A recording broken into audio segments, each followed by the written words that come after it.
Hi hello வணக்கம் and welcome. நான் உங்கள் சினிமா ரசிகன். இது உங்கள் சினிமா ரசிகன். ஸோ இப்போது இந்த வீடியோவில் என்ன பார்க்க போகிறோம் அப்படின்னா, அப்படியா அவங்களோட இலக்கத்தில் வெளிவந்திருக்கிற பொன்னொன்று கண்டேன் அப்படின்னு ஒரு ரொம்ப ப்ளசண்ட்டான ஒரு பியூட்டிஃபுல் படத்தை பற்றி தான் இந்த வீடியோவில் பார்க்க போகிறோம். ஸோ பொன்னொன்று கண்டேன், பொன் அப்படின்னோடனே that spell like a gold. So gold ஒன்று கண்டேன் அப்படின்றதான் அதோட மீனிங். பட் ஆனால் நம்ம என்ன எடுத்துக்கணும்னா பெண் ஒன்று கண்டேன்ற மாதிரி தான். ஸோ அந்த பொண்ணுக்காக அந்த பொண்ணை பார்த்தேன் அப்படின்றதான் மீனிங். ஸோ டைட்டில் கார்டுனா பொன்னொன்று கண்டேன், அதுவே ரொம்ப ஒரு மாதிரி கேட்சியாக நல்லா இருந்துச்சு. ஸோ அதனால தான் படம் பார்க்கணும். ஜியோ சினிமாவில் தான் ஃப்ரீயாக தான் ஸ்ட்ரீம் ஆகுது. ஸோ கண்டிப்பாக எல்லோரும் போய் பாருங்கன்னு ஃபர்ஸ்ட் ஆஃப் ஆல் சொல்லிக்கிறேன். நல்ல ஒரு குட் என்டர்டெய்னர் அப்படின்னு சொல்லலாம். தென் அதான் title card of the movie வந்து என்னென்னா பொன்னொன்று கண்டேன். ஸோ அந்த ஒரு ஒரு அழகான கோல்டை வந்து நான் பார்த்தேன் அப்படின்னு சொல்கிறதான் கிட்டத்தட்ட. So gold which is relatable to that heroine அப்படின்னு நான் நினைக்கிறேன். ஸோ அவங்கள வந்து அவங்களோட கேரக்டரைசேஷனாக இருக்கட்டும், தென் அவங்களுக்காக ரெண்டு பேரும் Ashok Selvan sir as well as Vasanth Ravi ரெண்டு பேரும் இது பண்ணுறதெல்லாம் ஒரு மாதிரி நல்லாவே இருக்கும். ரொம்ப ஃபன்னாக இருக்கும், ஒரு மாதிரி என்டர்டெய்னிங்காக சூப்பர்பாக இருக்கும். So that's why the title card is பொன்னொன்று கண்டேன். தென் படத்தோட காஸ்ட் அண்ட் க்ரூ அண்டு கதை பற்றி பார்த்தோம் அப்படின்னா, இந்த மெயின் லீடு 3 பேர் தான். அந்த 3 பேர் யாருன்னா, அசோக் செல்வன் சார் வந்து சிவா அப்படின்ற ஒரு கேரக்டர் பண்ணியிருக்காரு. தென் வசந்த் ரவி சார் வந்து ஷாய் அப்படின்ற கேரக்டர் பண்ணியிருக்காரு. தென் ஃபைனலி ஐஸ்வர்யா லக்ஷ்மி வந்து சுந்தரி அலைன் சாண்டி அப்படின்னு ஒரு அழகான கேரக்டர் பண்ணியிருக்காங்க. ஸோ சின்ன வயசு ப்ராப்ளம், அதாவது ஒரு 5வது 6வது படிக்கும் போது அந்த 2 சின்ன பசங்களை போய் சூப்பராக பண்ணியிருந்தாங்க. தென் அதை ஒரு மாதிரி மிங்கிள் பண்ணுவாங்க. செகண்ட் ஹாஃபில் வந்து ஒரு மாதிரி அவங்க சின்ன பசங்க சண்டை போடுறாங்க, அஸ் வெல் எஸ் இங்கே Ashok Selvan sir and Vasanth Ravi sir சண்டை போடுறதா அதை அப்படியே கொலாபரேட் பண்ணி காக்கும்போது ஒரு மாதிரி நல்லா ஃபன்னாக இருக்கும். அது பார்த்திங்கன்னா அந்த ஃபுல் படமே நல்லா என்டர்டெய்னிங்காக இருக்கும், அது நல்லாயிருக்கும். தென் அது என்ன கதை அப்படின்னு பார்த்தோன்னா, படத்தில் அந்த பொண்ணை முத யார் இப்போ பார்க்குறோம் நமக்கு எப்படி காமிக்கிறாங்க அப்படின்னு பார்த்தோன்னா, வசந்த் ரவி சாரும் சின்ன வயசில் சின்ன பசங்களுக்கு கூட சண்டை. பட் ஆனால் இப்போ பார்த்ததுக்கப்புறம் இவங்க அம்மாவை பார்த்துக்கிட்டு இருக்காரு வசந்த் ரவி சார். தென் அவருமே சென்னைக்கு வெக்கேட் ஆகி இவங்களுக்கு அதுக்கப்புறம் ஃப்ரெண்ட் ஆவாங்க. நான் ட்ரெய்லர்லாம் பார்த்துட்டு ஃப்ரெண்ட் ஆக மாட்டாங்க அப்படின்னு நினச்சிக்கிட்டு இருந்தேன். ஐ திங்க் அப்படி 2 பேரும் போத் வேறு திசையாக இருப்பாங்க. பட் ஆனால் ஹீரோயின் தான் ஒரு சென்டர் பாயிண்ட்டாக இருந்தது கொண்டாலும். பட் ஆனால் படத்தில் எப்படி காமிச்சாங்க அப்படின்னா, எடுத்த உடனே 2 பேருமே ஃப்ரெண்ட்ஸ் மீன்ஸ் ஃபஸ்ட்டு பகைவர்களாக இருக்காங்க. பட் ஆனால் ஃப்ரெண்ட்ஸ் ஆகிடுறாங்க கூடிய சீக்கிரம். ஃப்ரெண்ட்ஸ் ஆகிட்டு இவர் ஐஸ்வர்யா லக்ஷ்மி மேம் இது பண்ணிக்கிட்டு இருக்கும்போதே இங்கிட்ட வந்து இவர் தான் ஹெல்ப் பண்ணுறாரு எல்லாமே. அதெல்லாம் பார்க்குறதுக்கு நல்லா இருந்துச்சு. தென் ஃபைனலி அந்த மீட்டிங் சீன் வரும்போது தான் தெரியும், அவரோட எக்ஸ் ஒய்ஃப் தான் ஐஸ்வர்யா லக்ஷ்மி, எக்ஸ் ஹஸ்பண்ட் தான் அசோக் செல்வன் சார். ஆல்ரெடி அவங்களுக்கு வந்து கல்யாணம் ஆயிடுச்சு. இப்போ அவங்க வந்து 2 பேரும் டிவோர்ஸ் வாங்கிட்டு தான் பிரிஞ்சிருக்காங்கன்னு தெரிஞ்ச உடனே 2 பேர்த்துக்குமே ஒரு உறுத்தல் இருக்கும்.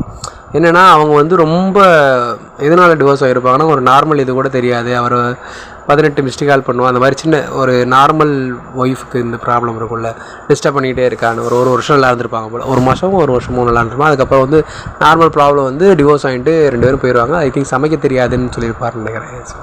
ஐ திங்க் ஸோ அப்படி சொன்னனால அவங்க வந்து பெரிய செஃப்பாகவே ஆயிடுவாங்க. இப்போ செஃப் ஆகி அதுக்கான அந்த லான்ச் செரமோனிக்காக தான் கடைசி கிளைமேக்ஸில் வச்சு முடிப்பாங்க. தென் அந்த லான்ச் செரமோனிக்கு வந்து எல்லாருமே இன்வைட் பண்ணியிருப்பாங்க. அந்த மாதிரி தான் படம் முடியும். ஸோ அவங்க சொல்கிறதெல்லாம் ஒரு மாதிரி நல்லாயிருக்கும். ஒரு ஆம்ப்லேட் கூட போட தெரியாது, எப்படி சமைக்கிறான்னு வந்து பாருங்கள் அவளோட லஞ்ச் அப்படின்னு அவங்க சொல்கிறதெல்லாம் ஒரு மாதிரி திருப்பி அடிக்கிற மாதிரி இருக்கும் அசோக் செல்வன். தென் அவருக்குமே அதுக்கப்புறம் ஃபால் இன் லவ்வாக மாறிடுவார். என்ன தான் தன்னோட எக்ஸ் ஒய்ஃபாக இருந்தாலும் அவளோட இவ்வளோ இது பண்ணியிருக்கா, நிறையா உழைச்சிருக்கா அப்படின்லாம் பார்க்கும்போது at the same time he is also fall in love with him. அதே மாதிரி அவர் வந்து தெரியாது, அவங்க தான் எக்ஸ் ஒய்ஃப்னு தெரியாது. 2 பேருமே ஒரு மாதிரி இருக்கும், அது நல்லாயிருக்கும். தென் 2 பேரோட ஃபேமிலி நல்லாயிருக்கும். 2 பேர் means Vasanth Ravi sir and Ashok Selvan சாரோட ஃபேமிலி எப்படி இருக்குன்னா, அசோக் செல்வன் சாருக்கு வந்து 3 அக்காங்க வச்சு வேறு லெவலில் ஃபன் பண்ணியிருப்பார். அது நல்லாயிருக்கும். அது பார்த்தீங்கன்னா 3 அக்காவுமே அந்த இதை சொல்கிற போதெல்லாம் அந்த பேசுகிற சீன்ஸ் வந்து செம்மையாக இருக்கும். அவர் வந்து கைனகாலஜிஸ்ட்டாக இருப்பார். தென் நிறையா டைலாக்ஸ் எல்லாமே ஒரு மாதிரி நல்லாயிருக்கும். தென் வசந்த் ரவி சார் வந்து அவங்க அம்மா, தென் வந்து ஒரு நர்ஸ், ஃபஸ்ட்டு ஹோம் நர்ஸ் ஒருத்தவங்க இருப்பாங்க, அவங்க வந்து இந்த தீபா மேம் அவங்க பண்ணியிருக்காங்க. தென் வந்து அவங்க அண்ணனுக்கு வசந்த் ரவி சார் அண்ணன் கூப்பிட்றதெல்லாம், அவர் அக்கான்னு கூப்பிட்றவங்க அண்ணன் கூப்பிட்றதெல்லாம் ஒரு மாதிரி எல்லாம் ஃபன்னாக இருக்கும். தென் பூமர் அங்கிள்னு அவர் சொல்லியிருப்பார், அதெல்லாம் வேறு லெவல் ஃபன்னாக இருக்கும் அந்த ஃபஸ்ட் ஹாஃபில் வர சீன்ஸ்லாம். தென் அதுக்கப்புறம் வந்து ஒரு நார்மல் இதாக மாறினதுக்கப்புறம் வசந்த் ரவி சாருமே நல்லா நெயில்டு பண்ணியிருப்பார் ஆக்டிங் வைஸ். தென் இங்கிட்டு தீபா மேம் அவங்க அவங்க அம்மா அவங்க சூப்பராக அவங்கள பார்த்துருப்பீங்க நிறைய படத்தில். ஸோ அவங்க வேறு லெவலில் நடிச்சிருந்தாங்க. தென் அவங்க வந்து principal means HM right.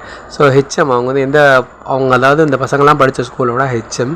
So அவங்களுக்கு வந்து இப்போ வந்து டிம்னீஷியாவாக சம்திங் ஏதோ இருக்கும். இந்த சுகர் வந்து ரொம்ப இதாகிட்டு அதுக்கப்புறம் வந்து ஒரு மாதிரி கோமாவில் இருக்க மாதிரி தான் கிட்டத்தட்ட அப்படி இருப்பாங்க. பட் ஆனால் அதுக்கு வந்து அவர் வீட்டில் இருந்தே பார்த்துக்கிட்டு இருப்பார் தலைவன் Vasanth Ravi sir. Then that is ஷாய். Okay fine. இதுதான் அவங்களோட 2 பேர் ஃபேமிலியோட பேக்ரவுண்ட். தென் ஐஸ்வர்யா லட்சுமியோட ஃபேமிலியோட பேக்ரவுண்ட் அவருக்கு ஒரு தம்பி இருப்பான், அவர் ஒரு தான். தென் அவங்க அம்மா அவங்க அப்பா. தென் அந்த டிவோர்ஸ் ஆன அந்த கதைலாம் நான் ஆல்ரெடி சொல்கிறேன் அசோக் செல்வன் சாரோட. தென் இதில் என்னென்னா அதுக்கப்புறம் ஐஸ்வர்யா லட்சுமி அவங்க வந்து 2 பேரையுமே பிடிக்க ஆரம்பிக்கும். ஒரு ஸ்டேஜுக்கு மேலே 2 பேருக்குமே சேர்த்து படத்தை கூட்டு பார்த்த மாதிரி இருக்கும். அங்கே கொடுத்துட்டு போகும்போது வந்து அவங்க அம்மா வந்து டிவோர்ஸ் வாங்கிட்டு போயிட்டாங்க தானே அசோக் செல்வன். அதனால் வந்து வசந்த் ரவி சாரை தான் பிடிச்சிருக்கு, அவனை தான் இது பண்ணணும் தான். தென் அவங்க தம்பி வந்து எனக்கு அந்த மாம்சை தான் பிடிச்சிருக்கு அப்படின்ற மாதிரி அசோக் செல்வன் சாரை சொல்கிறது. அதெல்லாம் நல்லா ஃபன்னாக போகும். 2 பேரும் அவங்க சப்போர்ட் பண்ணுறதா இருக்கணும்.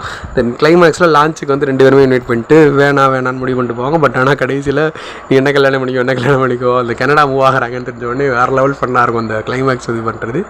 தென் 2 பேரும் அந்த பெரிய லான்ச்லேயும் பெரிய சண்டை போட்டு ஒரு பெரிய கலவரம் ஆக்கிட்டுறாங்க.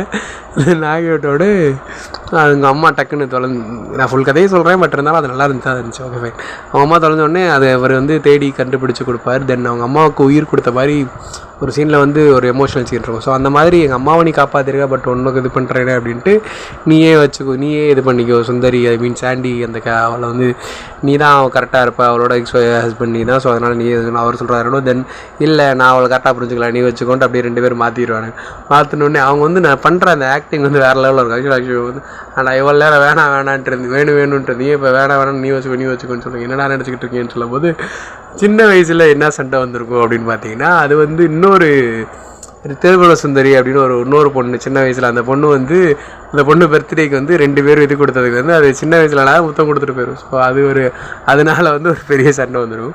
ஸோ அந்த பொண்ணு வந்து பெரிய ஆளாகி ரியலாகவே வந்துடும். அந்த மேமை பார்த்துட்டே கண்டுபிடிச்சோடனே தென் இவங்க 2 பேரும் அந்த பொண்ணு பின்னாடி போகிற மாதிரி காமிச்சு தென் லான்ச் இருக்குது வாங்கன்னு கூப்பிட்டு போகிறாங்க. தென் அந்த பொண்ணு வந்து அந்த புதுசாக வந்த பொண்ணு வந்து அவங்களை கூப்பிட்டு போகிறோம். அதோட படத்தை முடிச்சிட்டாங்க. That is about the story of this movie.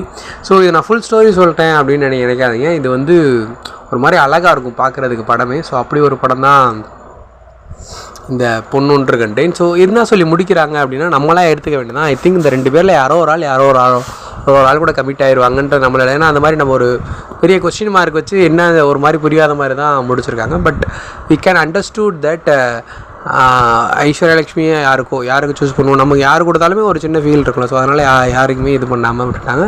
At the same time வந்து யார் கொடுத்தாலுமே யார் கல்யாணம் பண்ணிக்கிட்டாலுமே ஒரு மாதிரி இதாக இருக்கும்ல. ஸோ அதனால் எதையுமே சூஸ் பண்ண விட்டாங்க. தென் அட் த சேம் டைம் வந்து புதுசாக வந்திருக்க பொண்ணுமே யாரையும் சூஸ் பண்ணாங்க நல்லா இருக்காங்க. ஸோ யாரையாவது சூஸ் பண்ணியாங்க அப்படின்ற மாதிரி பிளாங்காக விட்டாங்கன்னு நினைக்கிறேன். தென் ஃபைனலி வந்து ஒரு நல்லா ஸ்லீப்பியாக சூப்பராக முடிஞ்சிடும். ஸோ ஒவ்வொரு சீன்ஸுமே நல்லாயிருக்கும். பார்த்தீங்கன்னா அந்த ஃப்ரெண்ட்ஸ் 2 பேத்துக்குள்ள அந்த பாண்ட் வந்து அழகாக இருக்கும். Vasanth Ravi sir and Ashok Selvan sir screen share பண்ண வந்து செம்மையாக இருக்கும். ஸோ கண்டிப்பாக டைம் கிடச்சா ஜியோ சினிமாலாம் ஸ்ட்ரீம் ஆகிட்டு இருக்கு. பொண்ணொன்று கண்டேன் வந்து நீங்கள் போய் பார்க்கலாம் அப்படின்னு தான் நான் சொல்கிறேன். So thank you.